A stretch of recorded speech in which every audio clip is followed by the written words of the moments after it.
Hello everybody, what's up and welcome back to the Starcraft 2 Ownage Shack. It is David here with you, going to be bringing you that Zerg versus Terran tutorial that I promised. And this should be the concluding video to Terran versus Zerg week. I really hope you guys have enjoyed the previous videos. This matchup has been really fun to play a lot of, as well as cast a lot of, and I'm really enjoying what I've done here, and hopefully get some new material for you out this week, covering some other matchups. But anyway, what we are going to be looking at here is a Roach drop tactic. It's also not going to be the all-in one.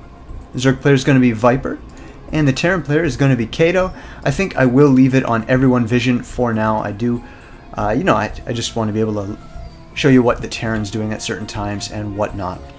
But anyway, one thing I do want to mention here before I go into this too deeply is that Zerg strategies are not as clear-cut as Terran and Protoss strategies, simply because the supply counts at which things are done are a lot less consistent, just because it all depends on how the Zerg has chosen to allocate his larva throughout the game, which is never going to be the same from one game to the next. There's just times where you can drone in certain games and times when you can't.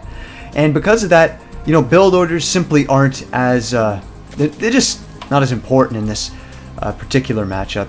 But anyway, I will be providing you sort of a build skeleton, if you will, of just how you go about doing something like this. And as you can see, the opener that Viper's going to be using here is the hatch first.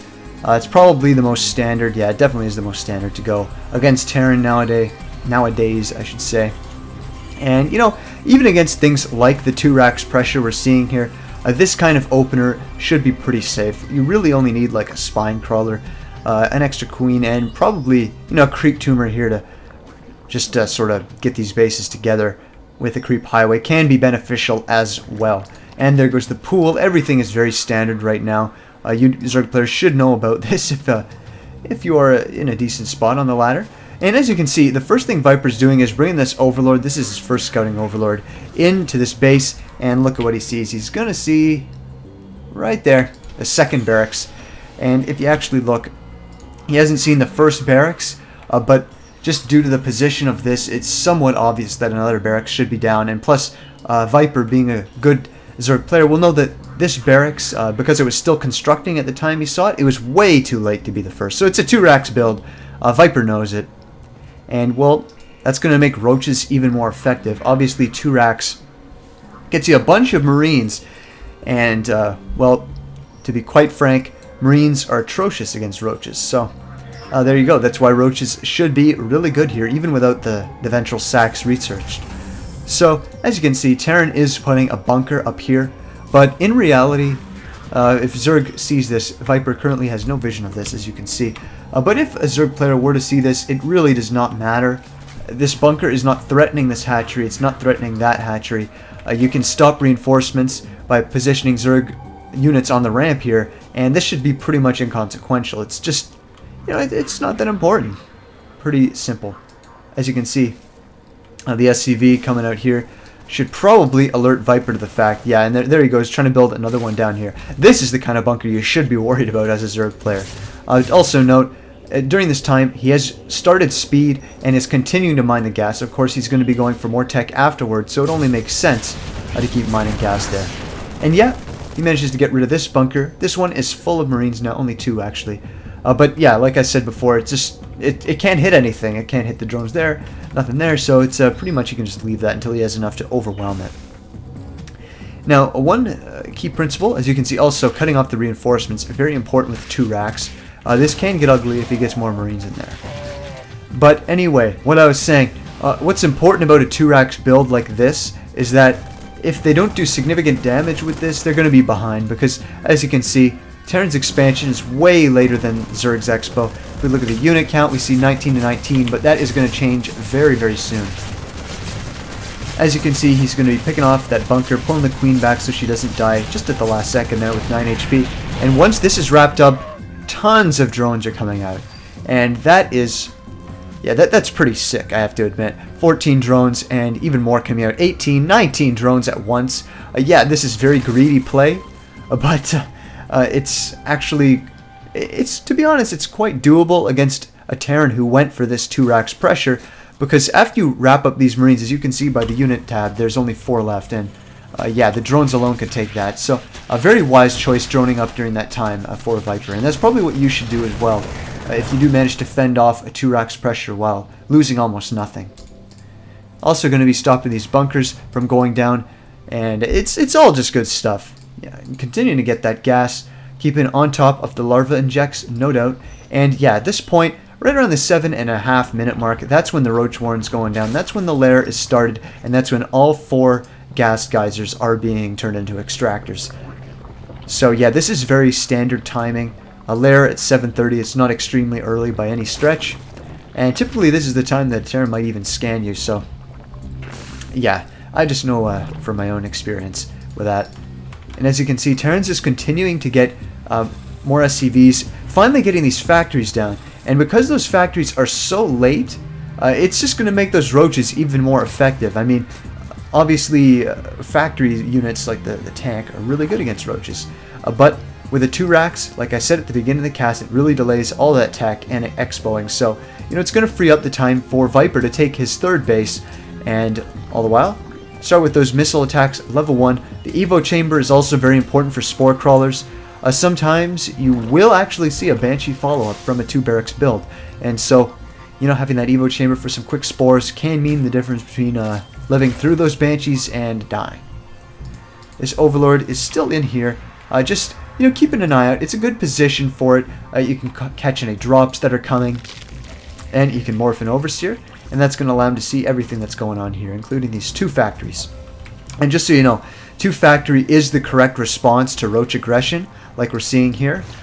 Typically against a Muta build, what you should expect as a Zerg is only 1 factory, because the starport's much more important there to get your Marines healed, so they can easily deal with those Mutas. Now, Burrow's coming out, real reconstitution. It's a Roach build, so obviously you're going to want to get all those upgrades, and you'll always want Roach speed before tunneling claws. It just makes sense. You know, I mean, Burrow, as you can see, it takes a while to research, so yeah, it's definitely, I do prefer what he's doing here to the other alternative. And if we take a look at the supplies, there goes that scan, we can see it's 100 to 50, and you know what, that's just because of that huge rounds of drones he made, and he's continuing to do it all the while. If Terran's 2 racks had been more successful, we'd expect much more even supplies, and because there's such a huge discrepancy, a really strong timing push like this actually makes sense. I mean, this is almost guaranteed to kill him. If you try and macro too hard, you might actually let this Terran player back into the game, and that's definitely something you don't want to do, of course. If you take a look at the units, we see just continuing to drone. Yeah, like I said, that expo is so late, so the SCVs should always be much less than your drone count. Of course, with mules, that does add about 5 or 6 workers to that count artificially for however many seconds a mule lasts. But either way, if we just look at the income tab, we can see Viper's way ahead. And at this time, he's going to be getting those ventral sacs and the pneumatized carapace. Where's the ventral sacs going down? There it is, right at the hatchery. And yeah, another scan, going to be revealing more roaches coming out. And yeah, at this point, you should be kind of worried about a roach drop. But honestly, until you see the mass overloads, you really don't know what the Zerg is planning. And there goes the +2 missile attacks. One thing I do want to draw attention to here that Viper's really going to be doing well is he's got all of these upgrades timed out very, very nicely. The missile attacks should finish just a little bit after his overloads are ready to drop, and that's really a thing of beauty. If you can time it out like that, it just makes your gameplay much more crisp and neat. Also notice, Spire is going down. It should be going on somewhere here. There it is. Switch into Mutalisk after your opponent has gone into 2 factory siege tank can be quite good. Really, really nice. You can snipe off all those extra tanks. Obviously, tanks can hit air. It's going to lower his marine count. Just, you know, general things that you could just take advantage of if you are a Zerg player. So now this is the time that he wants to hit with these overlords. As you can see, he's almost maxed out. And look at that. Like I said, missile attacks level 2 is going to be lining up very nicely with this drop. If it's not perfect, no big deal. It's still really, really nice. He does have some empty overlords in the front here to tank, but with all these roaches coming out, most of these should be filled up before he goes. And this is right at the time that Terran's trying to push out. But of course, with such a late second, there was no way for him to take a third. and be on par with the Zerg in terms of macro this game. And there he goes, waiting right for that missile attacks to finish. Now he's got +2 Roaches, going to drop right on the siege line. Yeah, a few of these Overlords will go down before they hit, but the splash is just going to kill the Marines and the siege tanks without the Roaches really even having to fire a bit of their acid saliva. Is that what it's called? Yeah, it is acid saliva. And, of course, on a map such as Backwater Gulch, with this nice open area, dropping right into the main is also a viable option if your opponent did actually manage to get a really big siege line that you didn't want to drop on. Then you can just use the strat here. Yeah, like I said, I mean, obviously this Terran player isn't the greatest, but a strat like this is going to work against a 2 barracks build pretty frequently if you can't fend it off. Although you probably wouldn't expect the supply discrepancy to be this big. And there you go, the empty Overlord tanking the shots from that missile turret. Just really, really nicely done by Viper all over.